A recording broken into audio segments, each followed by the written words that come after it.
The biggest surprise and the most disappointment, এই group স্টেজে সোফার আপনাদের কাছে সবচেয়ে বেশি সারপ্রাইজিং কী লাগছে? এটা হইতে পারে ইন্ডিভিজুয়াল পারফরমেন্স, এটা হইতে পারে টিমের পারফরমেন্স, এটা হইতে পারে রেফারির বাজে ডিসিশন, বাট সবচেয়ে সারপ্রাইজিং মোমেন্ট কী ছিল গ্রুপ স্টেজে, আর সবচেয়ে ডিসঅ্যাপয়েন্টিং অথবা সবচেয়ে খারাপ লাগার মোমেন্ট কী ছিল?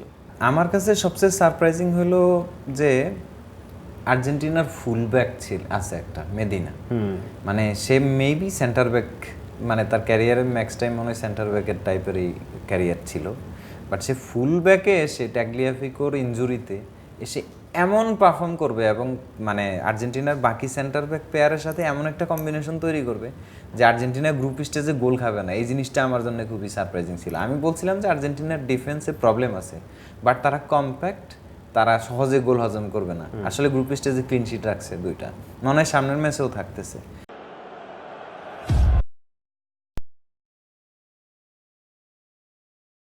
এখানে মেদিনা খুবই কি ফ্যাক্টর, মানে ট্যাকটিক্যালি চিন্তা করলে এটা আমার কাছে খুবই সারপ্রাইজিং ছিল, কারণ আমি তাকে ওইভাবে ফলো করিনি, বাট মানে ফিজিক্যালিটি আদার্স আমার সবচেয়ে অবাক হচ্ছে তার পজিশনিং সেন্সটা। যখন আর্জেন্টিনা সেট পিস ডিফেন্ড করে ওই সময় তার পজিশনিং সেন্স, এবং আর্জেন্টিনা যখন লং বল ডিফেন্ড করে, লাস্ট ম্যাচে অস্ট্রিয়া লিসান্দ্রোর হাইটকে টার্গেট করছিল, ওই জায়গাটাতে সে অনেক মানে ওভারল্যাপ থেকে অনেক দূর থেকে এসে এমনভাবে পজিশন নিচ্ছে একটা বল ক্লিয়ার না করলে আর্জেন্টিনা গোল খায়, সমতা হয়ে যায়, এরকম একটা সিচুয়েশন ছিল।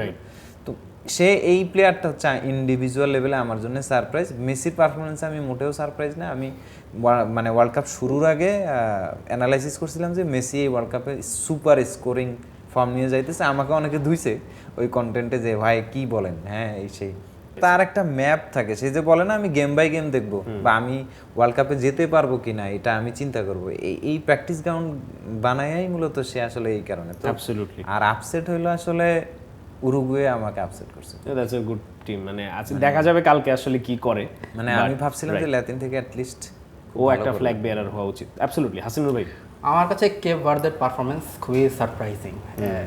আই থিঙ্ক এটা খুবই অবভিয়াস পিক, বাট হতাশার জায়গা দিছে এখন পর্যন্ত সেনেগাল। এই টিমের উপর আমার অনেক এক্সপেকটেশন ছিল, খুবই আমি এক্সপেক্টই করিনি। ইনফ্যাক্ট যখন ভাবতেছিলাম যে এই ওয়েদার আফ্রিকান টিমগুলোও ভালো করবে, হিউজ এক্সপেকটেশন ছিল, সেই তুলনায় এত বাজে করবে আই ডিডন্ট এক্সপেক্ট।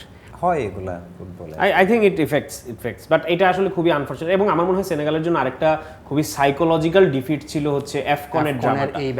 এটা আপনারা যারা জানেন না দর্শক, আপনাদের আমি বলতে চাই। সো এই প্রত্যেকটা কন্টিনেন্টে যেরকম একটা রিজিওনাল টুর্নামেন্ট হয়, আফ্রিকাতে এফকন হয়। সো আফ্রিকার এফকন সেনেগাল জিতে যায়, 1.5 মাস পরে ডিসিশন হয় যে না আসলে সেনেগাল জিতে নাই, জিতছে মরক্কো। এটা হচ্ছে খেলা চলাকালীন কিছু ডিসিপ্লিনারি ইস্যুজের জন্য একটা কন্ট্রোভার্সি ক্রিয়েট হয়। সো একটা টিম চ্যাম্পিয়ন হয়, জিতে যায়, ট্রফি লিফট করে, দেন 1.5 মাস পরে রায় আসে যে ওরা নাকি আসলে জিতে নাই।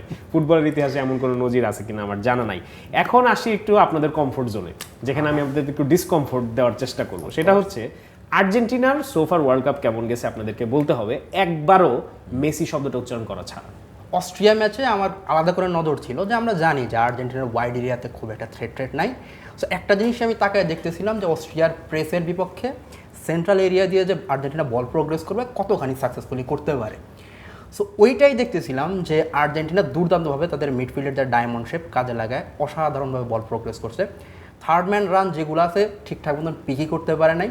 এবং আর্জেন্টিনা টিমের সবচাইতে বড় সুবিধা, যেটা প্রবাবলি এটা নিয়ে মানুষজন খুব একটা কথাবার্তা বলে না, সেটা হচ্ছে একটা স্কোয়াডে এই পরিমাণের ভালো পাসার, লাইন ব্রেক করতে পারা, পাস দিতে পারা, এতগুলা প্রোফাইল খুব বেশি টিমের সম্ভবত নাই। ট্রু। ইনফ্যাক্ট আমাদের সেন্টার ব্যাক থেকে শুরু করে মিডফিল্ড অনেক বেশি ভার্সেটাইল। সো যেই কারণে যেটা হয়েছে, প্রেস যতই করুক, অপোনেন্ট টিমও জানে যে সেন্ট্রাল এরিয়া দিয়ে এরা প্রোগ্রেস করবে, ওয়াইড এরিয়াতে খুব একটা ঠেলবে না। দুই একটা ফেস ব্যতীত মেসি মাঝখানে রাইট সাইডে চলে গেছে। ও সরি, ওকে ফাইন। সো ওই জায়গাতে মিডফিল্ড প্রোভাইড করতেছে, অ্যান্ড মিডফিল্ডের প্রত্যেকটা প্রোফাইল খুবই ভার্সেটাইল। তাদেরকে দিয়ে আপনি হাই ওয়ার্ক রেট বের করতে পারবেন, ভালো পাস দিতে পারবেন, তারা ক্রিয়েটর। অ্যান্ড প্রবাবলি পুরো মিডফিল্ডের মাঝখানে ডিপল ইজ দ্য অনলি গাই যার অন দ্য বলের ক্যাপাবিলিটি বাকিদের তুলনায় একটু কম মনে হতে পারে। সেই বান্দাও আলজেরিয়ার এগেইনস্টে দুর্দান্তভাবে পাস করছে। সো ওইটা আউটস্ট্যান্ডিং ফ্যাক্টর আমার কাছে। I think that's fair enough. Habib ভাই? ফ্লিকের বার্সেলোনা মানে সেকেন্ড সিজনে মনে হয়, মানে হাফ সিজনের পরের সিজনে খুবই ভালো খেলছে। এই ভালো খেলার পিছনে সবাই অনেক ফ্যাক্টর বললেও একটা ফ্যাক্টর হচ্ছে সবচেয়ে বেশি ইম্পর্টেন্ট ছিল, সেটা হচ্ছে সেন্টার ব্যাক থেকে আসলে ইনিগো মার্টিনেজের পারফরমেন্স বল পায়ে কতটা দুর্দান্ত এবং বল পায়ের comfort. I think Cubarsi also. হ্যাঁ, ইনিগো এবং কুপারসি প্রচুর লাইন ব্রেক করতেছিল থ্রু সেন্টার, মানে একদম। তো আর্জেন্টিনাকে যখন প্রেস করা হয়, আর্জেন্টিনা হচ্ছে লাইন ব্রেক করে থ্রু সেন্টার ব্যাকে। একজন সেন্টার ব্যাক, সেটা লিসান্দ্রো মার্টিনেজ, এবং অন দা বলে মানে এই ওয়ার্ল্ড কাপের সবচেয়ে কমফোর্টেবল সেন্টার ব্যাক হলো লিসান্দ্রো মার্টিনেজ। রাইট, মানে সেই এটাকে কিল করতেছে পুরো, হি ইজ কিলিং ইট। আর্জেন্টিনার সিস্টেম গ্যাগেন প্রেসকে যেভাবে মোকাবেলা করছে, দ্যাট মিনস ইউরোপিয়ান অন্যান্য প্রেসি অপোনেন্টে এবার আর্জেন্টিনাকে রিস্টাডি করতে হবে যে ঠিক আছে আমরা এদেরকে কিভাবে আটকাবো। এখন ধরেন আপনি ওভার অ্যাটাক করতে গেলেন আর্জেন্টিনাকে, বক্সে চাপে দিলেন, দেন কি হবে, সিনারিও কি হবে? সিনারিও হচ্ছে এনজো একটা বল ব্রেক করতে পারে। এনজো অস্ট্রিয়ার বিপক্ষে 3 থেকে 4টা লাইন ব্রেকিং পাস দিয়েছে। রাইট, মানে তো প্লে মেকিং লেভেলটা তো ওই স্পেসিফিক প্লেয়ারের লেভেলের চেয়েও অন্যান্য দিকেও আছে। এখন আর্জেন্টিনার মিডফিল্ড মুভ করে মানে ফ্রি ফ্লোয়িং, এটা ওদের, আমি সবসময় বলি যে ওদের স্পেসিফিক সিস্টেম না, কিন্তু একটা ফ্লুইড সিস্টেম আছে। এটা হচ্ছে মানে স্পেসিফিক ট্যাকটিক্স না, ফ্লুইড ট্যাকটিক্স। দেখা যাচ্ছে কেউ সিচুয়েশনাল উইঙ্গার, আবার কেউ একজন হয়ে যাচ্ছে যে সিচুয়েশনাল স্ট্রাইকার। বাকিরা আমরা যারা চিন্তা করি যে মেসি ছাড়া কেউ গোল পায় নাই, দেখেন অস্ট্রিয়া ম্যাচে যে 2টা গোল, এই 2টা গোলও মেসির পাওয়ার কথা না। ফার্স্ট গোলের শট নেয় হচ্ছে গিয়ে আলমাদা, কিন্তু সে লিভ করছে কারণ সে তার শোল্ডার চেক করে মেসিকে পিছনে পাইছে। কারণ এই পজিশনে আসলে যদি লামিন ইয়ামালও থাকতো আলমাদার জায়গায়, সে মেসির জন্য বল ছাড়তো। তো এমন না যে আর্জেন্টিনা গোল স্কোরিং অপরচুনিটি আনতে আদার্স প্লেয়ার্সরা যায় নাই, গেছে। কিন্তু ধরেন আলভারেজের যে এটা মেসি 1-1 করে দিছে, এটা গোল হইতে পারতো, মিস হয়েছে।